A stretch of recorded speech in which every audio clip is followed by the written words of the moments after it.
നമസ്കാരം. ഫുട്ബോൾ പേരിൻ്റെ പുതിയ വീഡിയോയിലേക്ക് എല്ലാവർക്കും സ്വാഗതം. കുറച്ച് അപ്ഡേറ്റ്സ് ഉണ്ട്. കഴിഞ്ഞ കുറച്ച് ദിവസങ്ങളായിട്ട് ഈ ഒരു ട്രാൻസ്ഫറിൻ്റെ ഞാൻ നീങ്ങുന്നത്. പക്ഷേ കഴിഞ്ഞ ദിവസം കുറച്ച് 2-3 നല്ല സീരിയസ് ആയിട്ടുള്ള അപ്ഡേറ്റ്സ് വന്നിട്ടുണ്ട്. ഫസ്റ്റ് തന്നെ ഒരു അർജൻറ്റീൻ സെൻസേഷൻ്റെ കാര്യമാണ് പറയാനായിട്ടുള്ളത്. അർജൻറ്റീൻ സെൻസേഷനായ ഇപ്പോൾ പല ക്ലബ്ബുകളും ടാർഗറ്റ് ചെയ്തുകൊണ്ടിരിക്കുന്നുണ്ട്. എസ്പെഷ്യലി പല ചെറിയ ക്ലബ്ബുകളും ഇൻട്രസ്റ്റഡ് ആയിരുന്നു. അതിനൊരു റീസൺ ഉണ്ട്. പക്ഷേ ഇപ്പം താരം ബെൻഫീക്കയിലോട്ട് പോവുകയാണ്. മറ്റൊന്നുമല്ല, ജിയാൻലോക്കി പ്രസ്ത്യാനി എന്ന് പറയുന്ന വെലിസ് സാർസ്ഫീൽഡിൻ്റെ അർജന്റീൻ ക്ലബ്ബായ വെലിസ് സാർസ്ഫീൽഡിൻ്റെ വിങ്ങറാണ്. 17 വയസ്സേ ഉള്ളൂ. നെക്സ്റ്റ് ഇയറെ ആൾക്ക് 18 വയസ്സാകത്തുള്ളൂ. നെക്സ്റ്റ് ഇയറെ ആൾക്ക് ഒഫീഷ്യലി വന്ന് ബെൻഫീക്ക ചേരാൻ കളിക്കാൻ പറ്റത്തുള്ളൂ എന്നാണ് റിപ്പോർട്ടുകൾ കേൾക്കുന്നത്. താരത്തെക്കുറിച്ച് പറയാനായിട്ടാണെങ്കിലും 31ഓളം മാച്ചസ് സബ്സ്റ്റിറ്റ്യൂട്ടായിട്ടും 1500ഓളം മിനിറ്റ് അദ്ദേഹത്തിന് ഈ ഒരു സീസൺ കിട്ടി.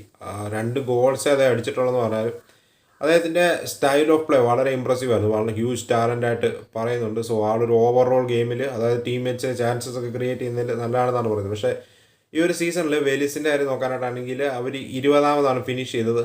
25ാം സ്ഥാനത്തായിരുന്നു ഒരു സമയത്ത്, 28 പേരുള്ള ലീഗിൽ. റെലഗേഷൻ സോണിലൊക്കെ വന്നിരുന്നു. ആ സമയത്ത് ഫാൻസും പ്ലേയേഴ്സും തമ്മിലൊക്കെ ഇഷ്യൂസ് ആയിരുന്നു. ഫാൻസ് കയറി പ്ലേയേഴ്സിനെ ആക്രമിക്കുകയും ഡ്രസ്സിങ് റൂമിൽ വെച്ചോ മറ്റോ എങ്ങാണ്ട് ഒരു ഇൻസിഡൻറ്റ് ഉണ്ടായിരുന്നു. അതായത് ഈ പയ്യനെ കയറി തല്ലുകയും ഫാൻസ് കയറി തല്ലുകയും അതുപോലെ തന്നെ പുള്ളിയുടെ കൂടെ ഉണ്ടായിരുന്ന ടീംമേറ്റ്സിനെ ഗൺ പോയിന്റിലൊക്കെ നിർത്തി ത്രട്ടൻ ചെയ്തെന്നാണ് പറയുന്നത്. അങ്ങനെ കാര്യങ്ങളൊക്കെ ഉണ്ടായിരുന്നു. അന്ന് മുതൽ ആൾ എങ്ങനെയായാലും നീങ്ങാൻ ശ്രമിക്കുകയാണെന്നും അവസാനം ഇപ്പം ബെൻഫീക്കയുടെ ഡീലെത്തി. സിറിയ ക്ലബ്ബുകൾ ഇൻട്രസ്റ്റഡ് ആയിരുന്നു. നമുക്കറിയാം ഈ സൗത്ത് അമേരിക്കൻ ഇറ്റാലിയൻ ഒറിജിനുള്ള പ്ലേയേഴ്സിനെ ഇറ്റാലിയൻ നാഷണൽ ടീം ഇപ്പം നമ്മൾ നോക്കുകയാണെങ്കിൽ സിറ്റിസൺഷിപ്പ് കൊടുത്ത് അവരുടെ നാഷണൽ വേണ്ടി കളിപ്പിക്കാനായിട്ടുള്ള നീക്കങ്ങൾ നടത്തുന്നുണ്ട്. പല സൗത്ത് അമേരിക്കൻ പ്ലേയേഴ്സും ഇപ്പോൾ ഇറ്റാലിയൻ സിറ്റിസൺഷിപ്പ് കൊടുത്ത് ഇറ്റലി എടുത്തുകൊണ്ട് പോകുന്നുണ്ട്. അതിൽ ഈ പ്രസ്ത്യാനിനെ ഇറ്റാലിയൻ സിറ്റിസൺഷിപ്പ് കൊടുക്കാൻ ഇറ്റാലിയൻ ഒറിജിനൊക്കെ ഉണ്ട് പുള്ളിക്ക്. അതിനകത്ത് തന്നെ പുള്ളിയുടെ ഗ്രാൻഡ് പേരൻസോ മറ്റോ കണ്ട്. അങ്ങനെ ഇറ്റാലിയൻ സിറ്റിസൺഷിപ്പ് കൊടുത്ത് ആളെ ഇറ്റാലിയൻ നാഷണൽ ടീമിലേക്ക് കളിപ്പിക്കാനായിട്ട് നീക്കങ്ങൾ ഇറ്റാലിയൻ ഫെഡറേഷൻ നടത്തുന്നുള്ളൂ, ഇറ്റാലിയൻ ഫുട്ബോൾ ഫെഡറേഷൻ. അർജൻറ്റീനയ്ക്ക് നല്ല ഹോപ്പുള്ള ഒരു പ്ലെയറാണ്. നമുക്ക് നോക്കാം എന്താവുന്നു. ആളെന്തായാലും നെക്സ്റ്റ് ഇയർ ആയിരിക്കും, 2025 ജാനുവരിയിലായിരിക്കും വന്ന് ചേരുക എന്നാണ് കേൾക്കുന്ന റിപ്പോർട്ടുകൾ. നോക്കാം എങ്ങനെ നീങ്ങുന്നു. അവിടുന്ന് നേരെ നമ്മൾ എല്ലാവരും അറിഞ്ഞു കാണുമല്ലോ വേർണറിൻ്റെ കാര്യം. Timo Werner to Tottenham Hotspur on a 6 months loan deal. Here we go വന്നിട്ടുണ്ട്. വേർണറിൻ്റെ ഫുൾ വേജസും ടോട്ടൻഹാം ഹോട്ട്സ്പർ കവർ ചെയ്യുന്നതാണ്. നമ്മൾ നോക്കുകയാണെങ്കിൽ ഈ സീസണിൽ ലീഗിലാകപ്പാടെ 8 മാച്ചസേ അദ്ദേഹത്തിന് അവസരം കിട്ടിയിട്ടുള്ളൂ. സ്റ്റാർട്ടറായിട്ടും ഓഫ് ദ ബെഞ്ചൊക്കെ ആയിട്ടും വളരെ കുറച്ച് അവസരങ്ങൾ കിട്ടിയിട്ടുള്ളൂ. നമ്മൾ നോക്കുകയാണെങ്കിൽ ഇവിടെ ഒപ്പൻ്റെയും അതുപോലെ തന്നെ സാവി സിമൻസും ഒക്കെ പുള്ളിയേക്കാളൊക്കെ ഒത്തിരി മുകളിലാണ്. പുള്ളിയുടെ ലാക്ക് ഓഫ് ഗെയിം ടൈമിലും യൂറോസിന് വേണ്ടിയുള്ള പ്രിപ്പറേഷനിലും മറ്റുമൊക്കെ ആയിട്ട് എങ്ങനെയായാലും ക്ലബ്ബ് നീക്കാനായിട്ട് ആ കാര്യം ഇപ്പം നടന്നിരിക്കുകയാണ്. ആൾ ടോട്ടൻഹാം ഹോട്ട്സ്പറിലോട്ട് വരുവാണ്. മാൻ യുണൈറ്റഡിന് ഇൻട്രസ്റ്റ് ഉണ്ടായിരുന്നു.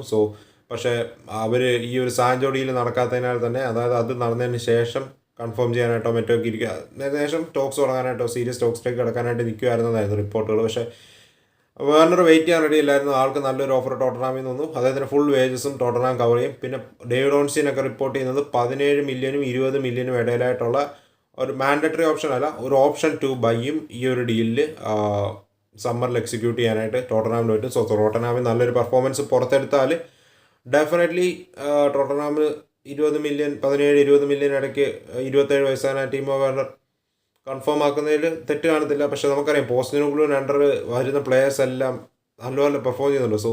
അണ്ടർ പോസ്റ്റ്നോഗ്ലു എനിക്ക് തോന്നുന്നു മേ ബി വേർണർ കുറച്ചുകൂടെ ട്വിച്ചറിനേക്കാളും കൂടുതൽ ചെൽസിയിലുണ്ടായിരുന്നതിനേക്കാളും കൂടുതൽ എൻജോയ് ചെയ്യാനായിട്ട് പറ്റും. കൂടുതൽ മെച്ചൂർഡായ കുറച്ചുകൂടെ പ്രീമിയർ ലീഗ് എക്സ്പീരിയൻസ് ഒക്കെ ആയിട്ടാണ് ആൾ തിരിച്ചു വരുന്നത്. ചെൽസിയിൽ അദ്ദേഹത്തിൻ്റെ പ്രീമിയർ ലീഗ് എക്സ്പീരിയൻസ് ഉള്ളൂ.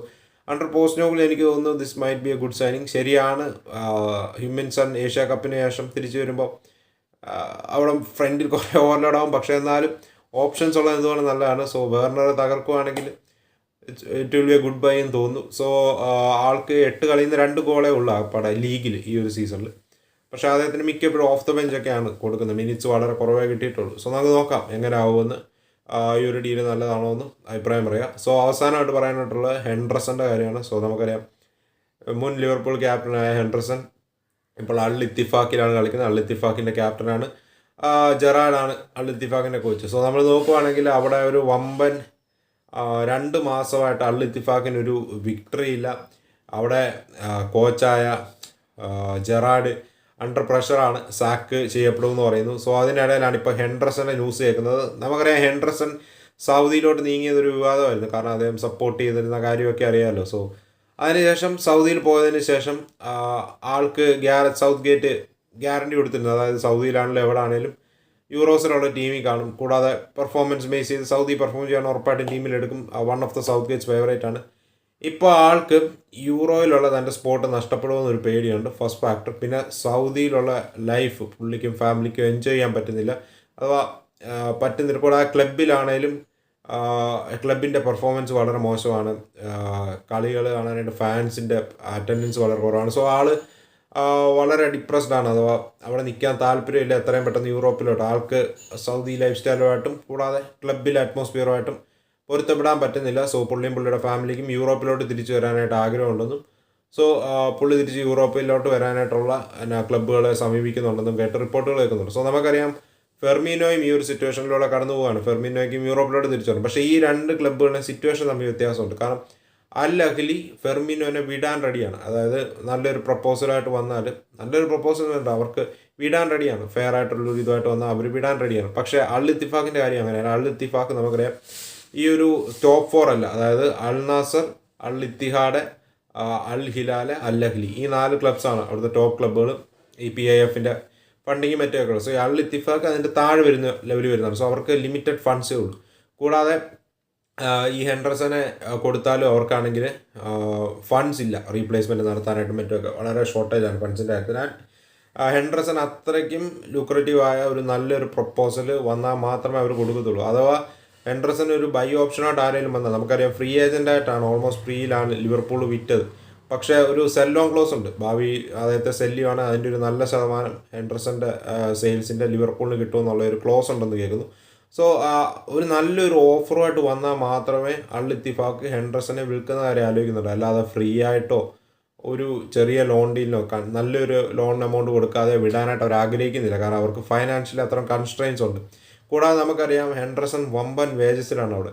സോ ആ ഒരു ഫുൾ വേജസും കവർ ചെയ്യാൻ റെഡിയാകുന്ന ടീം വന്നാലേ കൊടുക്കത്തുള്ളൂ. അല്ലാതെ ഈ ഹെൻഡർസൺ പോവുകയാണെങ്കിൽ 50% അൽ ഇത്തിഫാഖ്, ലോണിന് പോവുകയാണെങ്കിൽ 50% അൽ ഇത്തിഫാഖ് കവർ ചെയ്യാവുന്ന അങ്ങനെ ഒരു ഡീലിന് റെഡിയല്ല.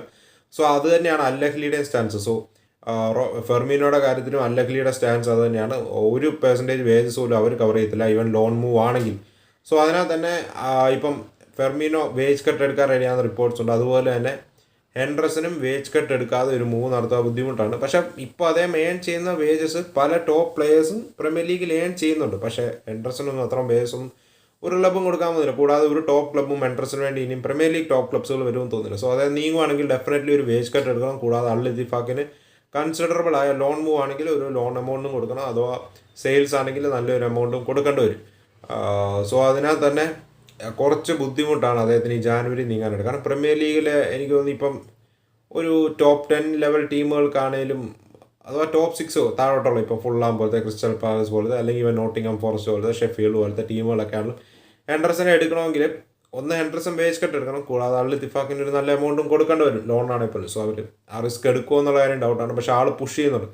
ആൾ വേജ് കട്ട് എടുത്താണല്ലോ എങ്ങനെയായാലും യൂറോപ്പിലോട്ട് തിരിച്ചു വരാനായിട്ട്. യൂറോപ്പിൽ പ്രീമിയർ ലീഗാണ് പ്രിഫർ ചെയ്യുന്നത്, അല്ലെങ്കിൽ ഏതെങ്കിലും യൂറോപ്യൻ ക്ലബിലോട്ട് വരാനായിട്ട് അദ്ദേഹം റെഡിയാണെന്ന് റിപ്പോർട്ടുകൾ കേൾക്കുന്നുണ്ട്. സോ നമുക്ക് നോക്കാം. ഇപ്പോൾ ഒരു ക്ലബ്ബും സീരിയസ് ഇൻട്രസ്റ്റ് ആയിട്ട് കാണിക്കുന്നില്ല.